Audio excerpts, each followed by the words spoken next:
Hello to the ARRA members watching this broadcast. Good evening. It's my pleasure this evening to welcome Amy Andrews to the March 2013 ARRA Author Chat. A little bit about Amy for you. Amy is an award-winning author who's written 32 romances for Harlequin, Mills and Boon in both the medical and Reaver/Presents line.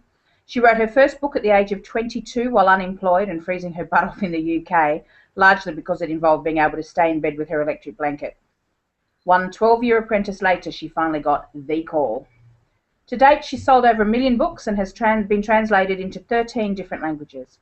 In 2010, she took out the sexy category in the prestigious Australian Romantic Book of the Year award, affectionately known as the Ruby. She has recently launched a couple of separate writing ventures with the release of Sister Pact, a contemporary women's fiction novel that she wrote with her sister Ros Baxter and was published by HarperCollins Australia, as well as the very exciting release of her first category romance, Taming the Tycoon, with Entangled Publishing. And we'll talk a little bit more about those later. In what she euphemistically likes to call her spare time, Amy works part-time as a paediatric intensive care nurse and was on the national executive of RWA, Romance Writers of Australia, for 6 years, during which time she organised 2 national conferences, undertook a 2-year term as president. She's been married for 22 years and has 2 teenagers. She lives on acreage on the outskirts of Brisbane with a gorgeous mountain view, but secretly wishes it was the hills of Tuscany. Today we'll be talking about 2 very different books in Amy's recent past. How to Mend a Broken Heart, a Harlequin medical from September 2012, which was a Harlequin Book of the Month, and it's Fletch and Tessa's story. And Driving Her Crazy, one of the brand new Harlequin Kiss line, which was released in Australia in January 2013. If you missed it, you'll be able to buy it online from Harlequin, where it will be released in the US in April. The Kiss line only launched in January this year, and Amy's already in their ranks. Welcome, Amy, and thank you for your time this evening. Thank you, Sharon. Hello, everybody. It's great to have you here. So firstly, let's talk a little bit about you. The fact that you've had 32 books reach over 1 million sales and been translated into 13 different languages, that must be an absolute buzz for you. Yes, it is. It is an absolute thrill. Actually, just this morning got an email from somebody from America who had read all my books and loved them, and then she went and downloaded all of the rest of them as well. So it's nice to think that something that I write here in my little insulated office here on the outskirts of Brisbane gets to go, all around the world. It's also really exciting as an author to get little packages in the mail. Every now and then you'll get a little parcel in the mail, a little slip in your mailbox and say, go pick up a parcel from the post office, and it'll be some foreign translation, and they're just wonderful to get. Trying to work out where they're from, and I actually recently got my first manga from Japan, which was really exciting. It's the most exciting one I've received because we all want mangas, and medicals hardly ever go in as mangas. So it was a medical as well, so I was very excited about that. It's nice. It's humbling to know that people all around the world can read my books. It's a very cool thing. Now, very cool. You mentioned before that you've been married for 22 years and have 2 teenagers. Do members of your family ever find their way into your books? Disguised, of course. Well, not in their entirety, no. I don't think that... I think that would be cutting the line between fiction and non-fiction a little bit too fine for me to be putting in whole characters. I think all authors borrow from real life, and they borrow from people that they've met or that they know. So I think a lot of my characters are bits and pieces of people that I've known or met along the way, or that I've nursed, or that I've eavesdropped on in a shopping centre one time, or a whole bunch of different things like that kind of all get smushed into one and become an entirely a new person. But I think that helps keep characters authentic if you can identify bits and pieces in those characters that you sort of people can relate to. Great.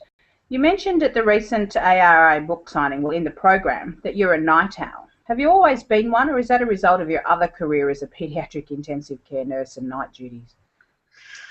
Well, I'm not sure what came first there, whether it was the chicken or the egg, but I'm certainly a night owl. and I think that has informed my night duty rather than the other way around. I I don't know why I'm a night owl, except to say that I am definitely not a morning person at all. I despise any kind of time before 7 o'clock in the morning. I'm not one of these people who says, yay, let's go and climb a mountain at 5 o'clock and watch the dawn and the sun come up and it'll be beautiful and magical. And no, I just want to be in bed, sleeping for as long as I can. So I am not a morning person at all. I'd rather stay up later at night and get up later in the morning. And I'm usually always up writing or reading or watching TV or online, on Twitter, on Facebook, on blog sites, all those kind of things. I don't normally get to sleep before 11 or 12 o'clock most nights, and I think that's my niche, and I think that makes me a good night duty person because I'm a bit of a night owl and I can sleep quite well during the day, so I think one complements the other. Great. So when do you write then? You write during the day or at night? No, I do write during the day. I think I have this. To me, writing is a job, and like anybody's job, you get up in the morning and you get dressed. Or well, you don't. Well, I don't get dressed. Usually, I'm in my pajamas till 3 o'clock in the afternoon. But the point is, you actually go and sit down and you physically go to work, and that's the only way books really get written. Having said that, I have and do, particularly if I'm marching towards deadline, will write sort of into the night, and I've certainly written quite a few books on night duty and quite a few scenes and bits of books on night duty. If it's a quiet night and there's not a lot doing, it's a perfect opportunity for me to multitask, for me to be doing one job or doing the other. So generally I write 9 to 5 during the day, weekdays, but I can write whenever I have to, according to my deadlines. Amy, now that we've talked a little bit about you, and we'll return to some other bits and pieces about you for our viewers later, tell me about how to mend a broken heart. I actually have to admit I needed tissues along the way, but I was riveted by Fletch and Tess's story. Where did it come from? Tess and Fletcher's story is such a story that's close to my heart, and I think it's fast becoming one of my favourite stories that I've ever written. Most people know that I'm a nurse in my other life, and I work in paediatric intensive care, and I see things there that can be pretty awful from time to time. And one of the things that always sticks in my mind is the children that come in from having been drowned or near drowning, and there's the anguish that goes with such an accidental sort of thing. I just always think how those parents must think, if I could just get that moment in time back, if I could just have it back, and I could just change this. I mean, drownings are accidental, and I guess as human beings we all have moments of inattention, and it's just heartbreaking to see. And I know statistically that a lot of marriages, and anecdotally, a lot of marriages don't survive such a terrible trauma in their life. They don't sort of survive and go on because of the grief and the blame and the guilt. It's just a terrible melting pot of that just equals disaster for two people already trying to cope with grief. So I wanted to write a story about a couple that this had happened to. I said to my editor that it wasn't going to be a book that had a rainbows and unicorns ending, that it was going to be a very tempered ending. It was going to be an ending where they had committed to each other, committed that they wanted to get back together and go on, but that they realised they needed help to do that they needed some serious counselling. They couldn't go back to the way they were before. And she was fine with that. She was like, sure, you can do that. You're Amy Andrews. I was like, oh, okay. So it was a hard book for me to write. And I know from reviews that it's a hard book, has been a hard book for a lot of people to read. And it's gotten some pretty amazing reviews. And I don't mean amazing as in, oh my God, this book is wonderful and it's 5 stars. It's actually gotten quite a lot of reviews that haven't been particularly well starred, but the comments have always been really thoughtful. I think it's been a really thought-provoking book for a lot of people.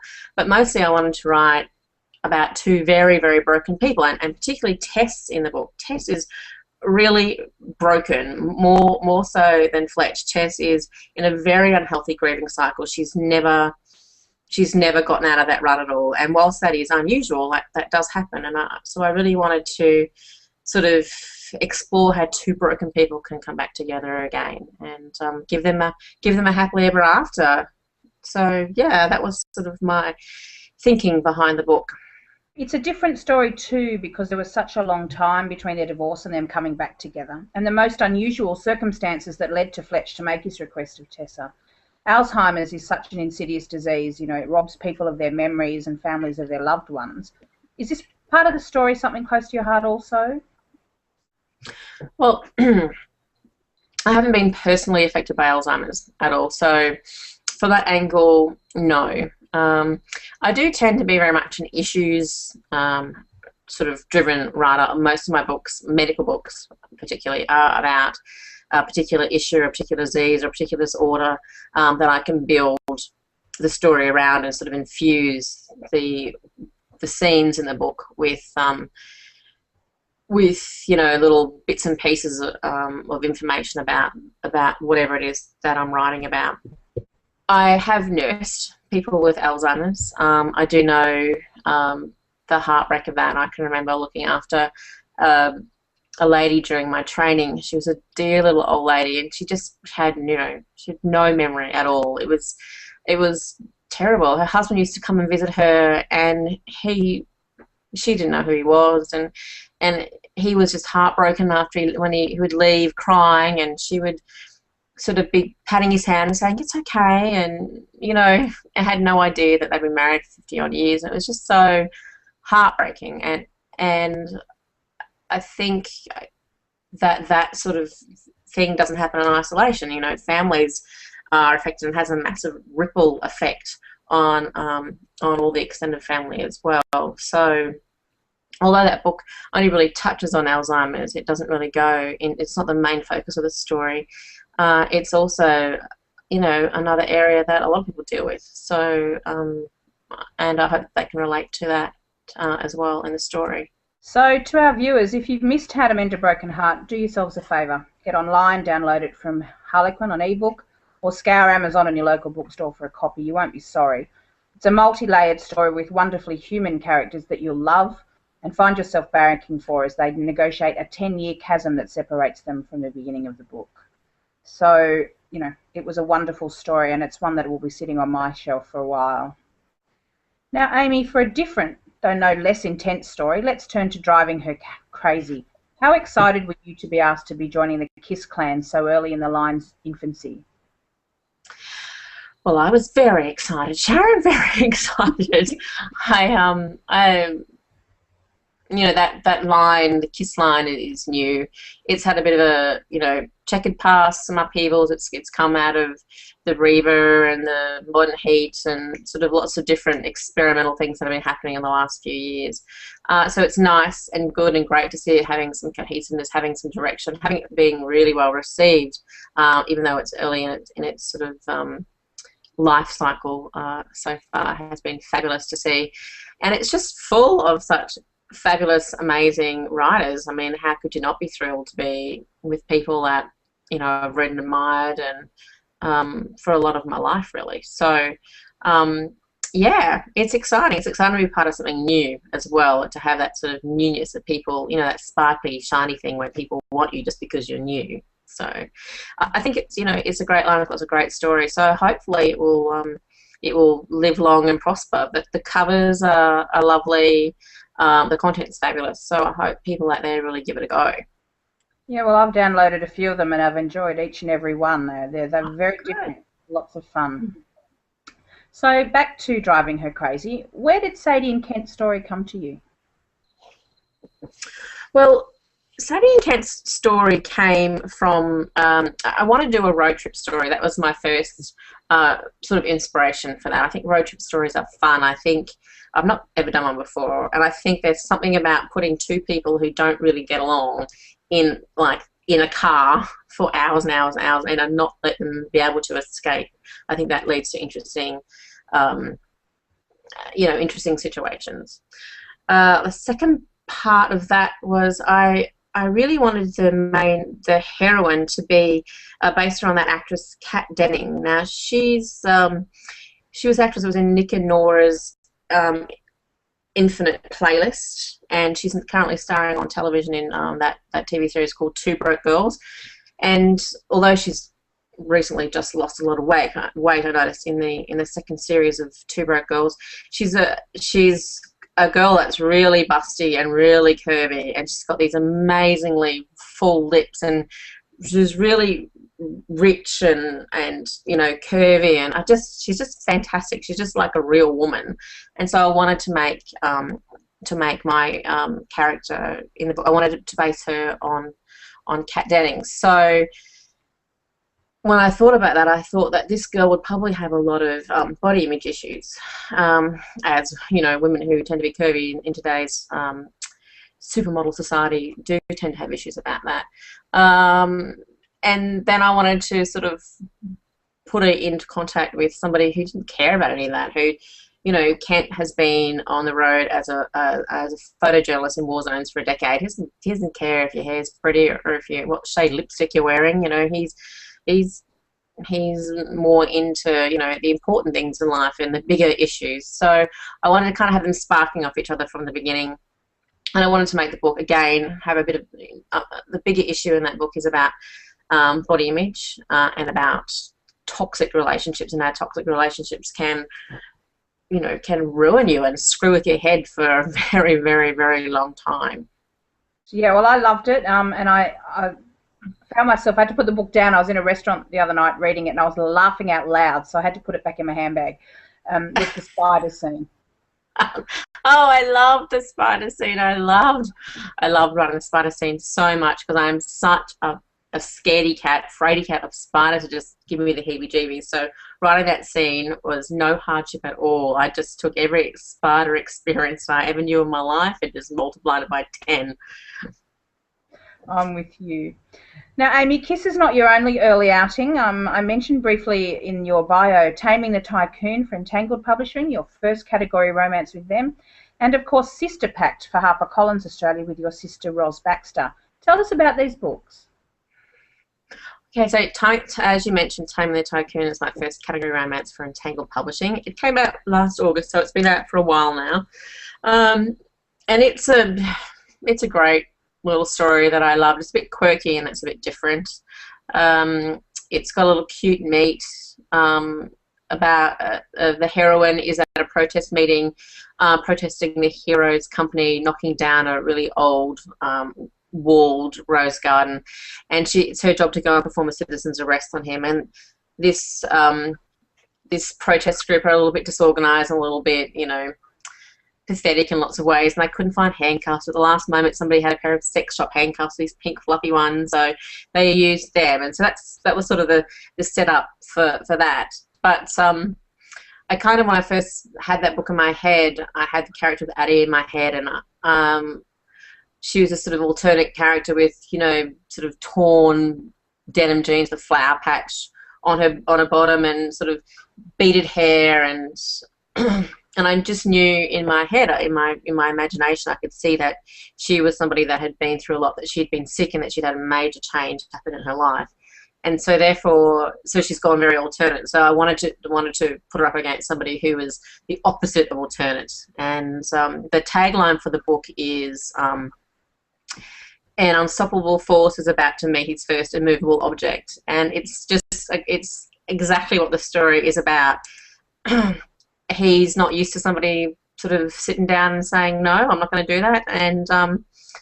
And he meets her and he doesn't know what to do. He doesn't know how to cope with it because he's just not used to that. So it's a great book, and I'm so pleased that Entangled took a chance with it. I actually read a passage of it at the Lady Jane's salon at ARC a couple of weekends ago. If anybody was there, they would have heard me read that. So, and the great thing about the Entangled books is that they're all digital. So if you have a reader, you can just go and download it in a flash. They're only $2.99. They're a really great price. So I encourage people to go out and have a try and see if they see if they like it.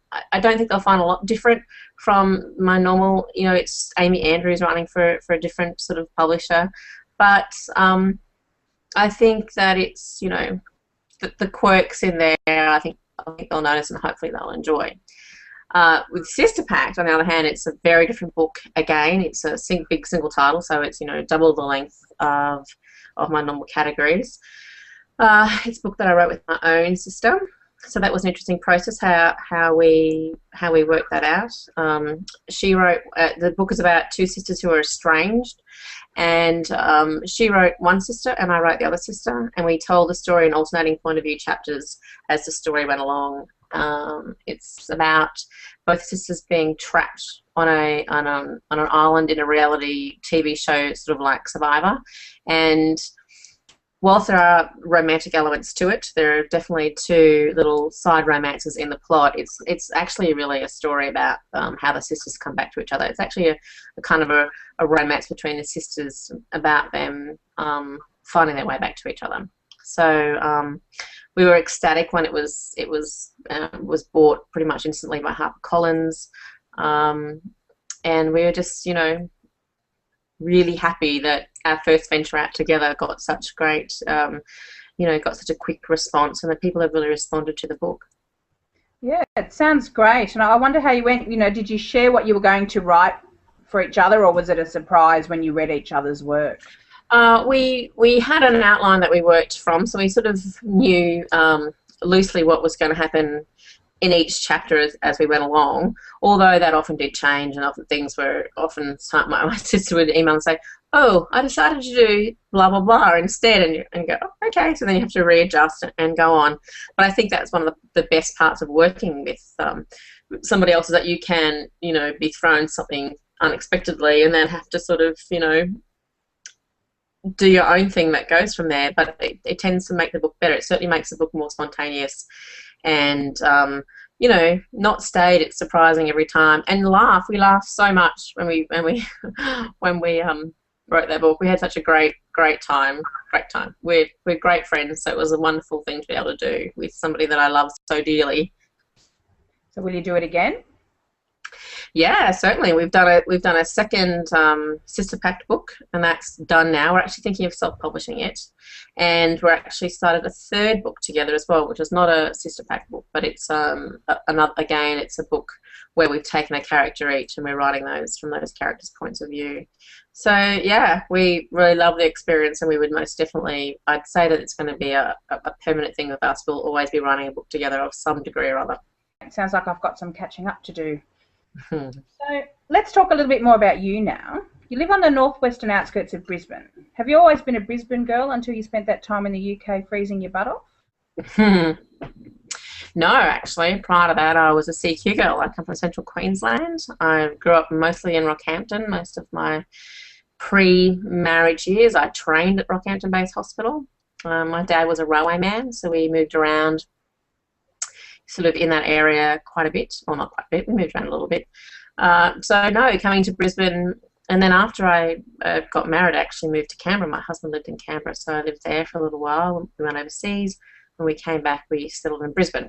I've been in Brisbane for 22 years or something now. So, and both my children were born here. So, they certainly consider Brisbane home.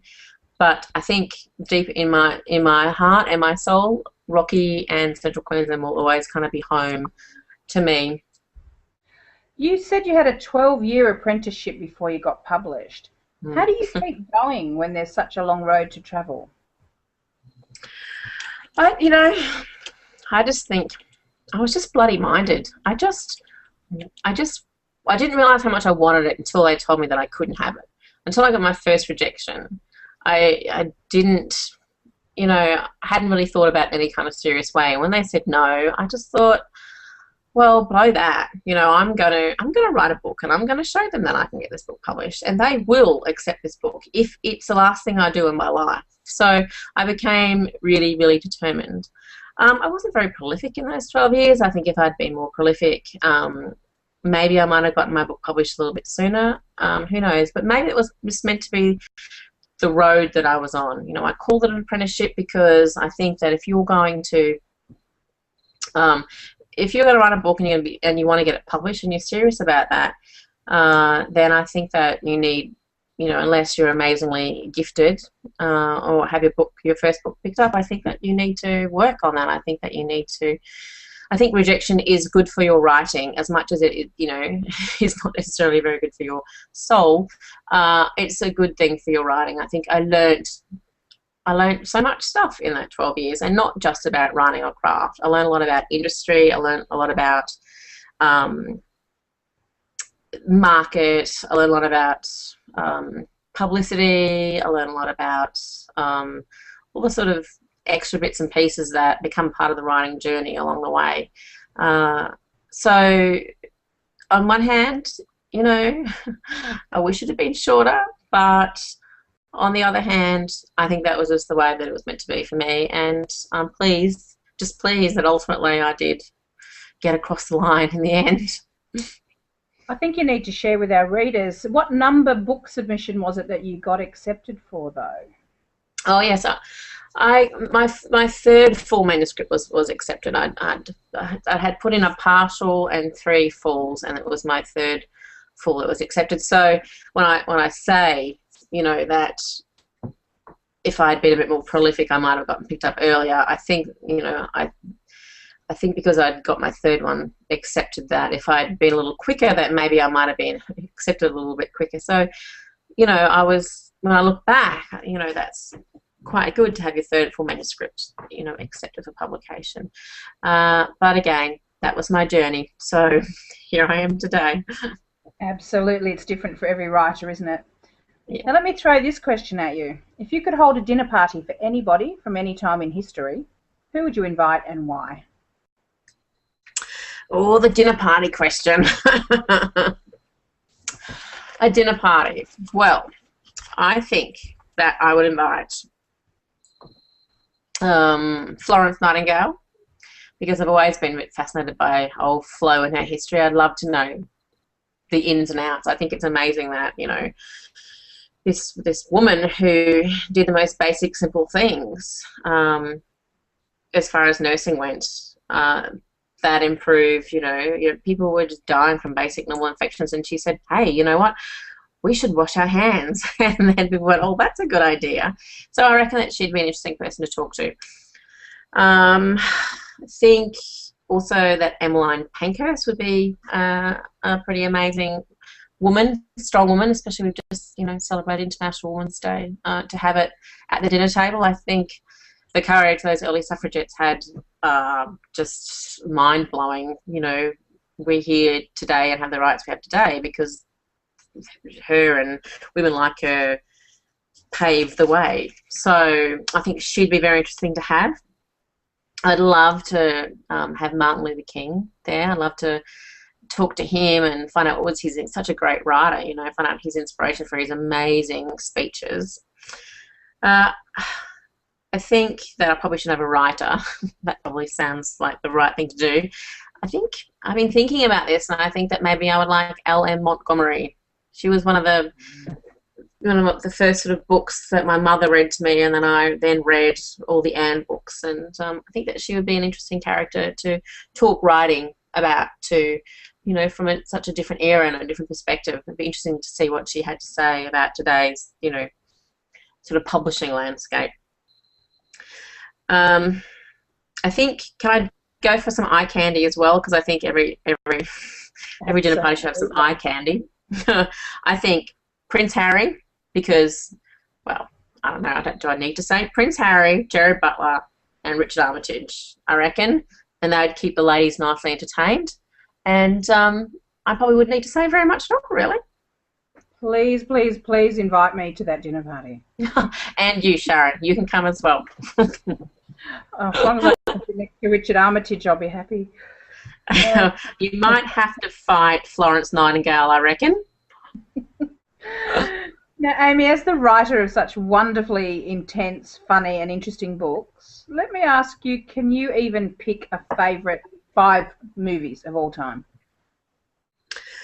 Well, 5 might be hard because I'm such a movie nut. Movies, TVs, I just love, love, love. And romantic comedies are my favorite genre. And I always, anybody who knows me knows the rants I have about romantic comedies, because, you know, there are so many romantic comedies that are so amazingly great.